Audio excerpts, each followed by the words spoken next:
Assalamualaikum warahmatullahi wabarakatuh.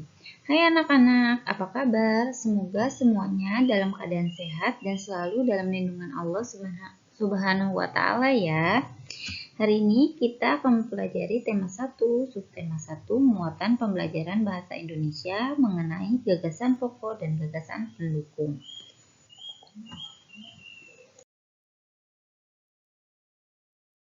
Sebelumnya, kita sudah mempelajari tentang gagasan pokok dan gagasan pendukungnya ya. Gagasan pokok dan gagasan pendukung terdapat pada sebuah paragraf. Paragraf itu sendiri adalah kumpulan beberapa kalimat pada sebuah bacaan. Gagasan pokok merupakan ide utama atau kalimat inti yang dibahas dalam suatu paragraf. Gagasan pokok disebut juga dengan gagasan utama, ide pokok atau pokok pikiran.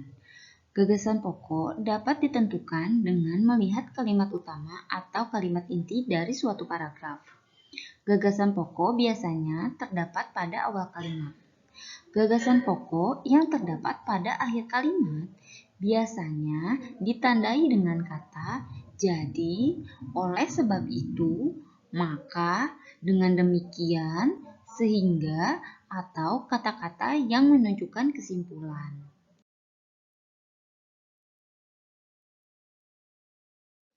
Gagasan pendukung merupakan informasi tambahan untuk mendukung dan memperjelas gagasan pokok. Gagasan pendukung bisa ditemukan di dalam kalimat-kalimat penjelas. Sekarang, ayo kita identifikasi gagasan pokok dan gagasan pendukung yang terdapat pada teks suku Minang. Sebelumnya, kita baca bersama-sama ya teks suku Minang. Suku Minang adalah kelompok etnis yang terdapat di Provinsi Sumatera Barat. Suku Minang sering disebut sebagai orang Padang atau orang Awak. Bahasa daerah suku Minang adalah bahasa Minang. Orang Minang gemar berdagang dan merantau ke daerah lain. Legenda suku Minang yang sangat terkenal adalah Malin Kundang. Nah, jika kita perhatikan, kalimat inti atau kalimat utama yang terdapat pada paragraf pertama teks suku Minang terdapat di kalimat pertama atau di awal kalimat, yaitu suku Minang adalah kelompok etnis yang terdapat di Provinsi Sumatera Barat. Jadi, gagasan pokok dari paragraf pertama suku Minang adalah suku Minang. Nah, sekarang kita cari gagasan pendukungnya. Kita baca lagi ya dari kalimat-kalimat penjelas. Nih, karena kalimat kedua sampai kalimat terakhir merupakan kalimat-kalimat penjelas, jadi kita cari gagasan pendukungnya di kalimat kedua hingga kalimat terakhir. Kalimat kedua, suku Minang sering disebut sebagai orang Padang atau orang Awak. Nah, berarti gagasan pendukungnya, ini kan di kalimat ini, suku Minang sering disebut sebagai orang Padang atau orang Awak. Berarti nama lain dari suku Minang ya. Jadi gagasan pendukung yang pertama adalah nama lain suku Minang. Kalimat selanjutnya, bahasa daerah suku Minang adalah bahasa Minang. Berarti gagasan pendukungnya adalah bahasa atau suku Minang. Kalimat selanjutnya, orang Minang gemar berdagang atau merantau ke daerah lain. Berarti gagasan pendukungnya adalah kegemaran suku Minang. Dan kalimat yang terakhir, legenda suku Minang yang sangat terkenal adalah Malin Kundang. Berarti gagasan pendukungnya adalah legenda suku Minang.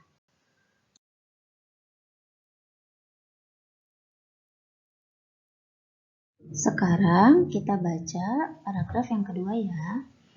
Suku Minang mempunyai rumah adat yang sangat khas yang disebut rumah gadang. Rumah gadang ini terbuat dari kayu yang mempunyai bentuk dasar seperti balok. Lengkung atap rumahnya sangat tajam seperti tanduk kerbau, sedangkan lengkung badan rumah landai seperti badan kapal. Atap rumah terbuat dari ijuk. Bentuk atap rumah yang melengkung dan runcing ke atas disebut gonjong. Karena atapnya berbentuk gonjong, maka disebut rumah gonjong. Kalimat inti dari paragraf kedua terdapat pada kalimat pertama, yaitu suku Minang mempunyai rumah adat yang sangat khas yang disebut rumah gadang. Jika kita perhatikan lagi, di kalimat terakhir terdapat kata maka yang menunjukkan kesimpulan. Jadi, kalimat terakhir juga merupakan kalimat utama. Jadi, gagasan pokoknya merupakan gagasan pokok campuran, yang kalimat inti atau kalimat utamanya ada di awal dan di akhir paragraf, yaitu suku Minang mempunyai rumah adat yang sangat khas yang disebut rumah gadang. Karena atapnya berbentuk gonjong, maka disebut rumah bagonjong. Jadi, gagasan pokok dari paragraf kedua adalah rumah adat suku Minang. Sekarang kita tentukan gagasan pendukungnya ya. Gagasan pendukung kita dapat dari kalimat-kalimat penjelas yang terdapat pada kalimat kedua sampai kalimat kelima. Kita baca lagi, rumah gadang ini terbuat dari kayu dan mempunyai bentuk dasar seperti balok. Berarti gagasan pendukungnya karena di sini rumah gadang terbuat dari kayu dan mempunyai bentuk dasar seperti balok. Berarti itu adalah bahan dan bentuk dasar rumah gadang. Jadi gagasan pendukungnya adalah bahan dan bentuk dasar rumah gadang. Di kalimat ketiga, lengkung atap rumahnya sangat tajam seperti tanduk kerbau, sedangkan lengkung badan rumah landai seperti badan kapal.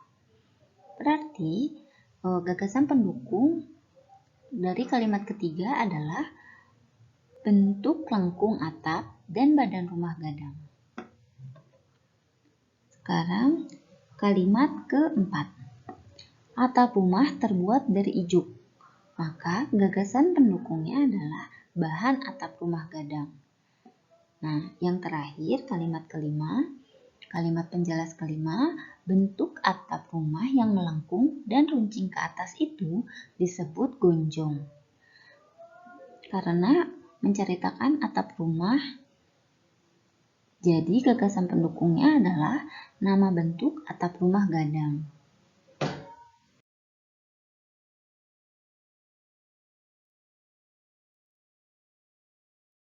Sekarang kita baca paragraf yang ketiga. Suku Minang mempunyai alat musik tradisional Minang yang disebut talempong. Talempong dimainkan dengan cara dipukul. Alat musik khas Minang lainnya adalah saluang. Saluang ini dimainkan dengan cara ditiup. Kalimat inti atau kalimat utama pada paragraf ketiga terdapat pada awal paragraf atau pada kalimat pertama, yaitu suku Minang mempunyai alat musik tradisional Minang yang disebut talempong. Nah, berarti gagasan pokoknya adalah alat musik tradisional suku Minang atau alat musik khas suku Minang. Berarti kalimat kedua hingga kalimat terakhir merupakan kalimat penjelas. Nah, dari kalimat penjelasan ini kita cari gagasan pendukungnya. Kalimat kedua, talempong dimainkan dengan cara dipukul. Berarti gagasan pendukungnya adalah cara memainkan talempong. Kalimat selanjutnya, alat musik khas Minang lainnya adalah saluang. Berarti gagasan pokoknya adalah nama alat musik khas suku Minang yang lain. Kalimat selanjutnya, saluang ini dimainkan dengan cara ditiup. Berarti gagasan pokok yang ketiga adalah gagasan pendukung yang ketiga adalah cara memainkan saluang.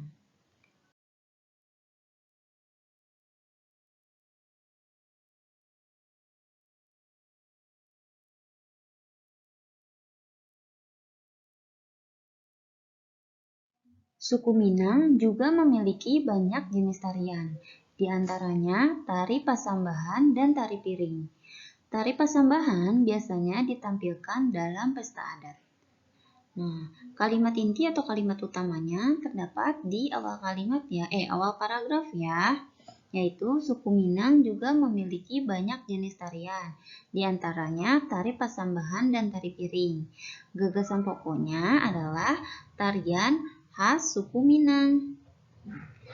Dan gagasan pendukungnya berarti di kalimat terakhir ini ya, tari pasambahan biasanya ditampilkan dalam pesta adat. Berarti gagasan pendukungnya waktu untuk menampilkan tarian.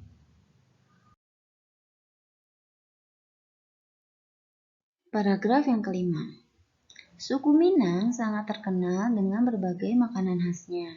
Rendang merupakan salah satu makanan tradisional suku Minang yang sangat terkenal, bahkan sampai ke mancanegara. Makanan khas suku Minang lainnya yang juga digemari adalah sate Padang dan dendeng balado. Di paragraf yang kelima ini kita membahas tentang makanan khas dari suku Minang. Berarti kalimat inti atau kalimat utamanya berada di awal kalimat, yaitu suku Minang sangat terkenal dengan berbagai makanan khasnya. Jadi gagasan pokoknya adalah makanan khas suku Minang. Nah, kalimat selanjutnya merupakan kalimat penjelas. Nih, kita mulai cari gagasan pendukungnya dari kalimat kedua. Rendang merupakan salah satu makanan tradisional suku Minang yang sangat terkenal, bahkan sampai ke mancanegara. Berarti, karena menceritakan rendang, nama makanan, gagasan pendukungnya adalah nama makanan khas suku Minang. Selanjutnya, makanan khas suku Minang lainnya yang juga digemari adalah sate Padang dan dendeng balado. Nah, berarti kalimat penjelas lainnya adalah nama makanan lain khas suku Minang. Semuanya, apa kalian sudah mengerti dengan penjelasan yang Ibu sampaikan? Semoga kalian semua mengerti ya. Sekian dulu pembelajaran mengenai gagasan pokok dan gagasan pendukung. Terima kasih semuanya. Assalamualaikum warahmatullahi wabarakatuh.